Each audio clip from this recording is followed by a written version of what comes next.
Hey, what's going on everyone? This is JoeYoursTruly back with a video, and today we're going over the tier list for 0.7. Just a disclaimer, this is always just my opinion at the end of the day, and it's always been more kind of a fun thing to do for this kind of content. So without further ado, let's kind of jump straight into it. We're actually going to start with Morigesh first because she's the newest hero on this patch. And I'm gonna put her at tier 3, and I guess the biggest reason is because whenever we're doing this kind of tier list, we need to kind of ask ourselves the question, how does these new heroes especially stack against like some of the more like top heroes in the meta? And I can go ahead and already tell you guys that kind of like the Howitzer and like the Gideon, kind of like the two top heroes. I think Gideon has a slight edge on Howitzer because Gideon is a lot more impactful team ultimate, but Howitzer is a very solid mage all around, like very almost in tier 1, but I think he's just a little outshined by the Gideon in terms of that ultimate. So the question you want to ask when looking at new heroes is how they compare to other mages, in particular for Morigesh right here, and I think she's kind of falls flat compared to these other mages. And some of the biggest reasons why is, one, her wave clear is very kind of bad. Like, you think of a mage and their kind of identity is of always have very good wave clear, but Morigesh is that kind of mage that actually have pretty bad wave clear. Her only ability to really hit the wave is her Q, and sure, you can use E, but her E doesn't really help you clear the wave that much faster, and using a movement speed ability to help clear the wave a little bit faster, which feels pretty bad. So a lot of the times when you're against other mid laners, you can get outshoved by them most of the time if they really want to shove the wave in. And a lot of the trading, for the most part, when it comes to any lanes, is you want to play around your minions advantage. So it'd be kind of tough for Morigesh to get that minion advantage just because she lacks that ability to really kind of shove out the wave. But also another reason is because she's a very kind of short range mage. Like, a lot of these other mages are very long range, like a Gideon, Howitzer, they're very long range, a Gadget's long range, very kind of long range kind of thing. So a lot of times she's gonna get outranged by her opponent, and she's have a very kind of short range kit for the most part. And so you're trying to go in for a trade, the mid lanes can always just kind of walk back a little bit or whatnot, or just it can be kind of hard to be a really big bully in lane, I guess I'm trying to say. But all that aside, she has a very strong kit when it does work really well. I think Morigesh is one of those mages, kind of like the Fae, kind of like the Countess, who kind of scales really well as like how the game kind of goes on. So if you can kind of survive that laning phase or start to snowball from the early laning phase, you can really kind of be a huge menace in those mid to late game kind of team fights. You just have very deadly single target threat, and I think that's what she shines the most compared to the mages. I think she's just really kind of held back by her lack of wave pushing power and just having a short range that's kind of be easy to predict or just kind of outbox from these other mid lanes. And not even that, it's just the mid lanes, the easiest way to counter Morigesh is just you get the epoch or get that stasis quest, and every time Morigesh tries to alter, you just pop it and you just really negate that damage that will kill you kind of thing. So there's a lot of ways you can kind of counter and play around Morigesh, but I don't think she's too bad. It's just we have other mid laners like the Gideon, Howitzer are just much stronger than all the other mages in the game currently. Alright, so the other person I kind of want to pick up on first is FaZe, because FaZe actually got a new Reworked Kit for the second time. So she kind of went her new kit pretty much pushes her towards the more enchanted role, or rather now she has a lot more healing component in her kit, where any ally she's attached to, she can provide some really solid healing whenever she casts abilities and whatnot, and then you can build items to help really empower that healing much more, right? So she's kind of sort of got some not bad kind of similar abilities where she can heal a lot, but she has a little bit more like longer range kit.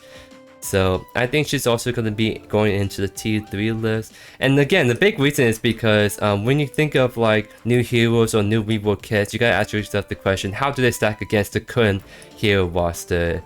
And the answer is, I think FaZe, while her kit is actually pretty solid all around, I think she gets outshined by like the Decker and like the Mirror. I'm gonna put these two for you. Like the Decker and the Mirror are very solid supports. Like Decker is one of the best supports in the game right now. She just have a very versatile, very like strong engage, strong disengage kind of kit. She's kind of like the premium support that you want to kind of get good with, right? And Mage is really good with the shields, and she has a very powerful global ultimate that can really impact her like ability to really impact any lanes across the map.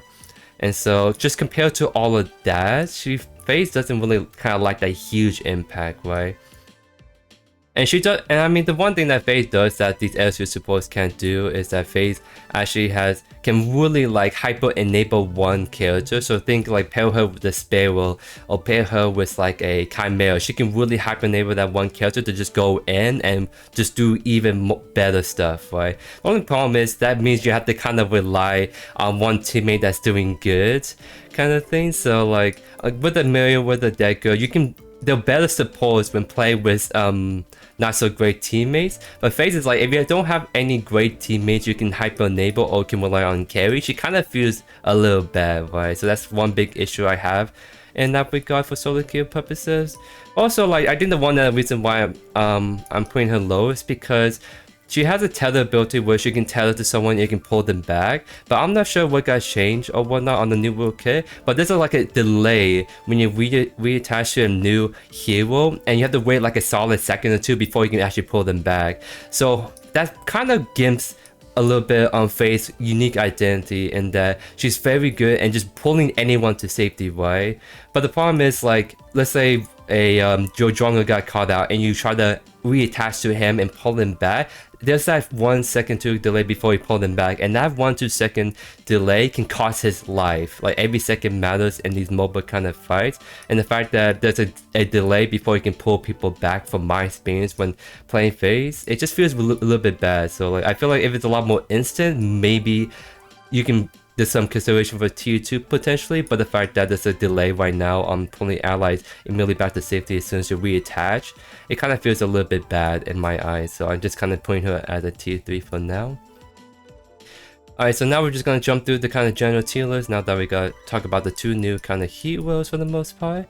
So I'm going to go talk about Countess. I think she's still kind of like a tier 3 hero. She's not bad. She has very extremely really good scaling, but her early game's always been the toughest part about her kit. She's kind of easy to bully out in lane, and she's very easy to kind of camp by the junglers, right? So like mid lane, she kind of gets outshined by these two and other mid laners. If she can kind of scale, stay safe, and then make really good roam, she can be really powerful kind of assassin. But a lot of times good opponents will kind of make sure that you're not going to get snowball at all, kind of thing. And off lane, it's sort of a kind of a tank meta at the moment, so Countess doesn't do the greatest against all these different tanks with a bunch of CC. So she kind of like just in the middle pack for now in this kind of current meta.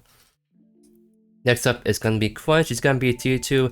He's always been a very solid offlaner. He's also really good in the jungle as well. You can't go wrong with him. The only big thing is he kind of falls off in those team fights in the mid to late game, but you can always build tank items and make him more of a utility frontliner, so you can kind of frontline for your team and your teammates can kind of play around that, and you can kind of carry those fights in that way.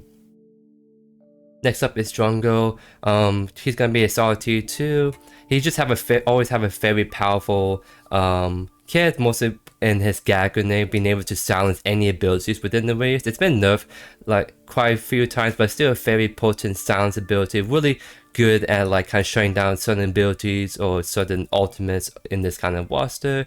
And he's also have a very good ultimate to be able to create distance or kind of burst down people. So very all-in-one kind of really good ADC kit. Next up is going to be Feimao. He's a solid jungler and offlaner. I think he's a little bit more better in the jungle compared to offlane, especially since, once again, there's sort of a kind of tank mage meta. So like in the offlane, he can do alright against tanks, actually, because of his passive, but as soon as they build like Tanagar, Stonewall, and build those kind of items, he's gonna kind of start to fall off in those 1v1s. That's why I think he's better as a jungler, where he can kind of like just focus on camping the mid laner and dual lane and just kind of blowing up squishies essentially. I don't think he's like a T1 pick, but I think he's a very solid T2 pick. Next up, it's going to be the Faye. She's going to be a tier 3 pick, a mid laner. She can be solid player as a support, but that's more of a kind of off-meta kind of thing. I think the biggest reason why she's not like a tier 2 is because the ultimate is very easy to counter for the most part, because there's so many cleanses in this game. Like pretty much every role has a quest they can go and get a cleanse on that. So just by cleansing her ultimate, you totally negate pretty much more than half her kit, because Faye is one of those mages that really relies on the ultimate so much. If you don't get your ultimate off, then you're no better than any other kind of mid laner, right? So you really need to get those big ultimates, and you can get it for the most part. Her ultimate is very, very powerful, probably one of the most powerful ultimate in the game alongside with Gideon's ultimate. The only biggest difference is you just counterplay to Faye's ultimate, whereas there's really not much counterplay to Gideon's ultimate other than you try to like blink or like dash away Under's ultimate, right? So I think if it wasn't for the fact that it's so easy to kind of cleanse or counter the Faye ultimate, I think should be a really solid tier 2, but because of her ultimate that's very easy to kind of cleanse and counter, she's a tier 3, plus she's a very immobile mage, very squishy, so she's very easy to kind of camp by the jungler and just kind of make her other game really kind of not so fun. Next up, it's going to be Gadget. She's going to be a tier 2 pick. So she's kind of a very solid mid laner all around. Just have a very solid ultimate for zoning or being really good at objective fights. Her laning phase is really solid. She has really great poke, and she has a kit that is really good at punishing people who gets on top of her. So imagine a Chimera female try to gank Gadget. They dash onto her, and she puts all her kit at her feet, and then now the jungler is gonna get like instantly kind of deleted under the ultimate, right? So she's very good at both the long range and short range game. I just think that Gideon overall is a little bit better than the Gadget, and I think Hauser has that edge over Gadget as well. But like, Gadget still, it's always been a kind of solid all around kind of mid laner. Next up is Grux. He's gonna be a tier 4 pick right here. Again, like I said in the last tier list, Grux always kind of been sort of struggling in the off lane and jungle. Like in jungle, he kind of gets outshined by all the other junglers like the Feymal, the Crunch and whatnot.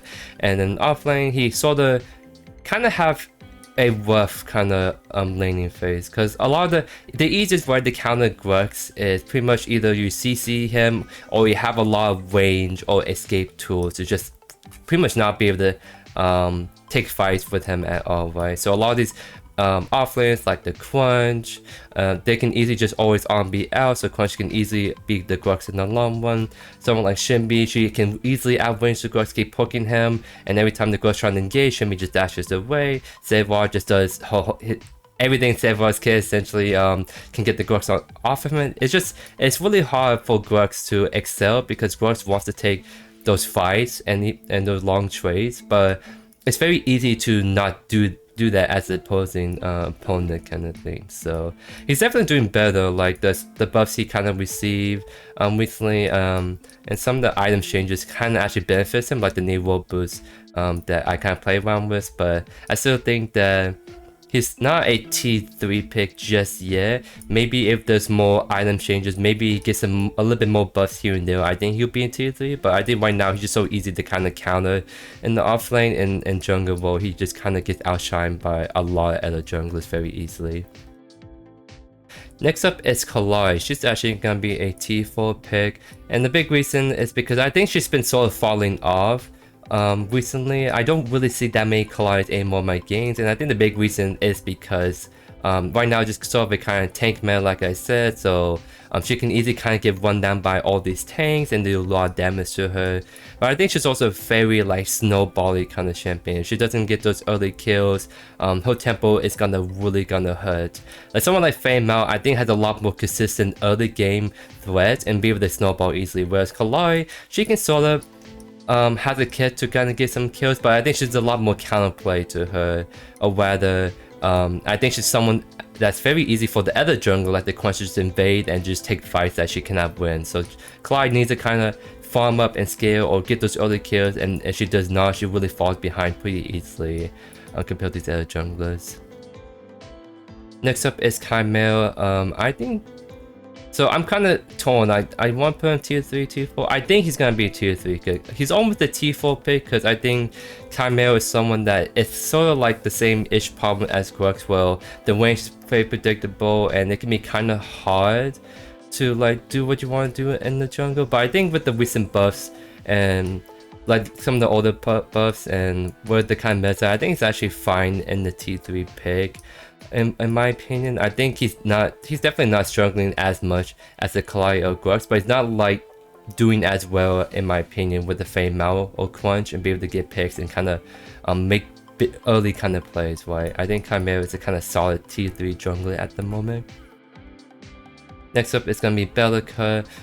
She's going to be another T3 pick, so she's kind of like a flex between mid laner and support, but she's not really the best in either role. Like there's other mid laners or other supports you rather pick up over Bellica, but she still has a solid kit for the mid lane and support. She's not like a T1, T2 in either role, so she's kind of sitting here at T3 at the moment.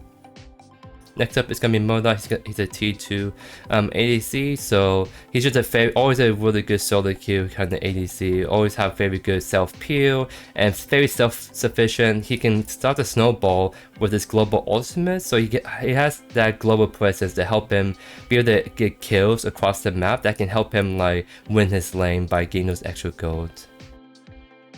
Next up is not bad, she's gonna be tier 3, so he's a solid support. I just think that compared to like the Mario, the Deco, I don't think he's as good, but he can definitely be really good in those very death bally kind of camps where you all kind of group up as 5. Not bad, can really do a really good job at enabling all of that, but I think the big thing about him is early laning phase is a little rough. You need to put lowest into his E before his healing becomes very good. You need to get items to make his kit a lot better. So I think he's one of the supports that needs time to scale and whatnot. And I think that's kind of what hurts him the most is he doesn't have a kit that is as good as enabling his ADC to get early kills and be able to really kind of start to snowball from there. Next up is gonna be Rampage. She's always been like one of the best junglers, uncontested, just being able to be not only a very solid tank, but a very solid fighter and being just to dive the enemy backlines and get picks and just do a lot of damage, get really good picks with this Q. He's always been a menace in the jungle, and especially in this tank meta, he's just doing even better. And for Victor, he's going to be a T2 pick. So Victor actually got some buffs in the recent patches, and so now he's solid. And so he's always been solid in the support role, and he's always been kind of good in the offlane role. But now he's even better in the offlane role, and now he's even better in the jungle role. So he saw that one of the more unique heroes, well, he can kind of be played well and actually in 3 different roles, because most heroes can only play in 1 or 2, and Victor's actually someone that can be played in 3 different roles. The only reason why he's not a T1 pick is because he's sort of a more skilled with line kind of champion, where you need to be really good at laying your hooks consistently, or else it's going to really hurt your performance, especially in the support and the jungle role. If you're not laying your hooks, it's really kind of like hurting your impact on that role. Offlane, you're not as reliant on laying those hooks. A lot more in the offlane is about like trading with your Q and having your passive and whatnot. But I think in terms of like compared to the other tanks, I don't think he is as a consistent performer. So that's why he's kind of like T2 right here. Next up is going to be Sevart, as without a doubt he's a T1 offlaner. Pave one of the most annoying, very good tanks. Just being able to really just outscale anyone in the game. He can go full tank and still do plenty of damage, so he can pretty much full counter build any offlaner, just go either full magical or full physical. The offlaner can't kill them anymore, and he can kill them pretty easily, and just have so much pressure just constantly pushing the offlane, and no one can really stop him unless people group up and try and take him down. And in those team fights, he's a very solid tank, just that applies so much pressure to anyone on the enemy team. Next up, it's gonna be Sparrow. She's gonna be a tier 3 pick right here. I don't think she's like super bad. Some people may argue she's a T kind of 4 pick, but I think Sparrow Kit always is very good in the mid to late game. Like if you can be able to pop your ultimate and be able to really kind of like DPS down like enemies in those team fights, she's like really easily like a T1, T2 kind of ADC. It's just the problem is she's always been one of those ADCs that struggle more in the early game. She's one of the ADCs a lot easier to lock down and dive onto, right? And the quest item that she really wants, Eviscerator, she can't really go that much of the time because she has to go a cleanse, or else she has nothing to be able to do much whenever like a Victor pull her, or when they come in. Also, she has nothing for any of that, so she has to go that Liberator, but that also really hurts her full potential, right? Next up is Steel, who's gonna be a solid tier 1 pick. Very solid offlaner. He's a little outshined by the server, but it's gonna be always good in those team fights because ultimate, very easy laning phase, very easy character to play, and he's also very good in the support role as well, so it's easily a tier 1 pick. Next up is gonna be Revenant. He's gonna be a tier 3 pick, so his mid to late game is very solid, I would say. He's a little bit better than the Sparrow. The big thing about Revenant in particular is that he's sort of a more burst ADC, right? So like against tanky foes, he's actually not gonna be doing that great. He ideally wants to only focus squishy targets like the Fame Out, either ADCs, either mid laners. That's where he really shines the most. But when it comes to like hitting like the tanky dudes like the Rampage or Serval, his damage actually falls out pretty hard. And then there's more tank meta with these kind of units running around. He's gonna be sort of kind of struggling when they apply a lot of pressure on him. So he's gonna be sitting kind of here for now. Next up is Shinbi. She's gonna be a solid tier 2 pick. She's sort of one of those offlaners that's very safe. She has a flexible kit for being able to really kind of farm from afar, poke from afar, have a lot of pressure and whatnot for the most part. And she's also someone that scales really well throughout the game. So as the game goes on, she's only gonna get better and better. She's one of those few offlaners that can sort of kind of go toe-to-toe Serval, or while she can kind of scale with him and whatnot, and match his like pushing power. Like Srimi is a very solid split pusher, always has been, so she can really apply that pressure really easily and get away with it. And when she does kind of rotate to those objective fights, she's very good at going for picks in the back line. And lastly, we're going to be talking about Kira. She's going to be a tier 3 pick right here. So again, like we have a lot of ADCs in the tier 3, and that's because ADCs hasn't been feeling the greatest at the moment. I think Mages really outshine them in this current meta, and as always, tanks are kind of like very tanky. They can do a lot of damage and run down these ADCs, so these kind of 3 ADCs kind of struggle against that kind of meta. Drongo and Moda can do a bit better and go toe-to-toe with these tanks. For Kira in particular, she's sort of like, she's been nerfed a lot ever since she was kind of released, and she's always been kind of sitting around tier 3. And I think the big thing about her is she has a kit that does best when she can ult people right in the faces, but the thing is that requires getting very close, and like I said, Mages can really instantly just blow them up with their abilities. Tanks can really easily interrupt her ultimate, or they can kind of tank her ultimate damage. So it's really hard to get really consistent good fire out of Kira's ultimate, which is really the big part about Kit. So I think maybe as the game goes on, when the other roles get kind of toned down and Kira can ult a lot more safely, more consistently, I think should be more of a T2 ADC over time. But that's about it. That's kind of like my tier list for 0.7. So I hope you guys do enjoy this video. Let me know in the comments. Do you agree? Did you disagree with my tier list? How will you change this in your personal opinion? But once again, this is just my personal opinion. At the end of the day, this has always been kind of more of a fun thing for me to do and kind of give you guys my input, explanations, where I'm kind of seeing all these kind of heroes in this current meta.